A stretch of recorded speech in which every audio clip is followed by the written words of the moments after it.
No sé si em sentiu bé, Sí. però a nivell de sentiment ens sentim a prop. Escolteu, el que us volia primer és donar les gràcies, unes gràcies immenses. Crec que no tinc prou, crec que el govern que som a Brussel·les no tenim prou gràcies per donar-vos totes les que us mereixeu. El que heu fet és molt gran. El que esteu fent és enorme. Mirat des d'aquesta perspectiva que dona una certa distància temporal i geogràfica, el que fa el poble de Catalunya, creieu-me que diguem-ne, no només trenca fronteres, escriu les millors pàgines de la història d'Europa. Perquè el rostre que hem ensenyat avui, el rostre que ensenyem cada 11 de setembre, el rostre del dia 1 d'octubre, és el millor rostre d'Europa. Lluny de ser un problema, som veritablement l'exemple del que volem que sigui la Unió Europea. Una Unió Europea de ciutadans que estimen els drets i les llibertats i que quan els toquen la dignitat s'indignen i expressen la indignació no d'una manera violenta o intolerant o rabiosa, sinó positiva, pacífica, integradora, i quan senten que Europa s'allunya de Catalunya, què fa? Doncs Catalunya va a Europa. Va fins a Brussel·les perquè poder, si no s'ha entès bé el que li volíem dir, que ho senti sense cap intermediari i ho senti sense cap tipus d'excuses, i aleshores, per poder parlar de Catalunya en el futur, que tingui en compte que també ha de parlar i ha de sentir, ha d'escoltar els catalans. En particular heu tingut el detall de venir-me a acompanyar aquesta estona. Us demano disculpes perquè l'acte ha acabat molt més tard d'allò previst. Jo també tenia compromisos abans que s'organitzés això, tota la gent que des del primer dia m'ha demanat vull venir-te a donar un suport o vull venir-te a portar aquest missatge, i els hem hagut d'anar i us he hagut d'anar endreçant tot el que he pogut.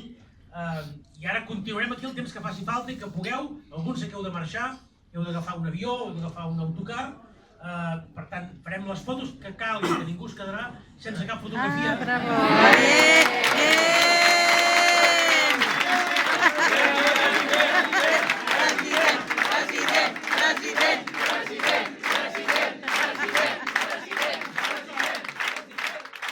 Sobretot, el que heu de procurar és que aquestes fotografies, tots els missatges que avui esteu acumulant, ens serveixin per una causa que, en fi, no l'hem abandonada mai, que és la causa de la independència de Catalunya. I les independències dels països necessiten societats mobilitzades al seu costat.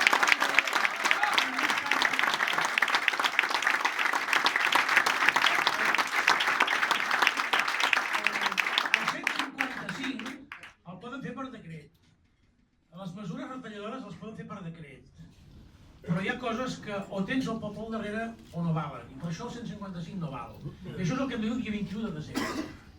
Us agraeixo enormement l'esforç que esteu dedicant a un projecte polític que és, de fet, nounat, que va néixer fa poques setmanes. Alguns dels candidats i candidats ens hem conegut ara aquí. I veu dir que sí per telèfon, veu dir que sí sense condicions ni de llocs de llista ni de res. Escolta'm, sí, doncs aquest projecte polític que ha arrencat és el que més s'assembla al dia 1 d'octubre. És el que més s'assembla a aquelles cues de gent que ningú li preguntava què pensava, d'on venia, però que ens vam trobar el dia 1 d'octubre. Doncs aquesta és la llista que més s'hi assembla. I hem de mirar, perquè això sí que des d'Europa ho miraran molt, quin resultat fa. Perquè si alguna cosa realment fa por a Espanya i temen les oligarquies europees, és que tot allò que Rajoy ha esborrat o ha volgut esborrar i ha dit, i els hi ha fet creure que ja havia deixat de ser un problema, cops torni a sortir. I que, malgrat el 155, malgrat la violència de la policia, malgrat els empresonaments ignominiosos, malgrat l'exili, malgrat la guerra econòmica, malgrat tot, si al final el poble de Catalunya fa allò que ha vingut fent des de fa uns quants anys, i és votar, i votar per l'opció més clarament a favor de la independència, aleshores potser algú li demanarà explicacions al senyor Rajoy. Tot això que has fet, que t'hem deixat fer, perquè som còmplices, aquesta vergonya que ens has fet passar, perquè t'hem deixat que tanquessis a la presó un govern legítim i que suspenguessis un Parlament escollit democràticament, t'ho hem deixat fer, perquè ens vas dir que amb això s'acabava el problema. I resulta que tot i això, ara és pitjor, perquè a sobre aquesta Unió Europea ha quedat desacreditada.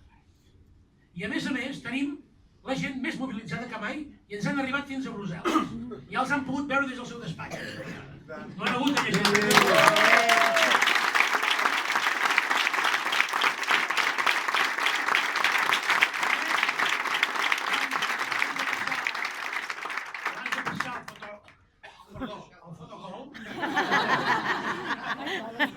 És una cosa, davant de qui tinguin dubte, digueu-li una cosa, escolteu, tu t'imagines, no el 21 al vespre, sinó el dia 22, la roda de premsa que farem a Brussel·les?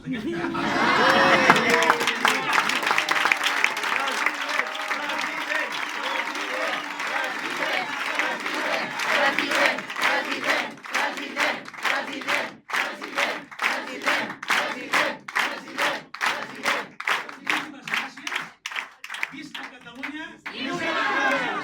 Visca!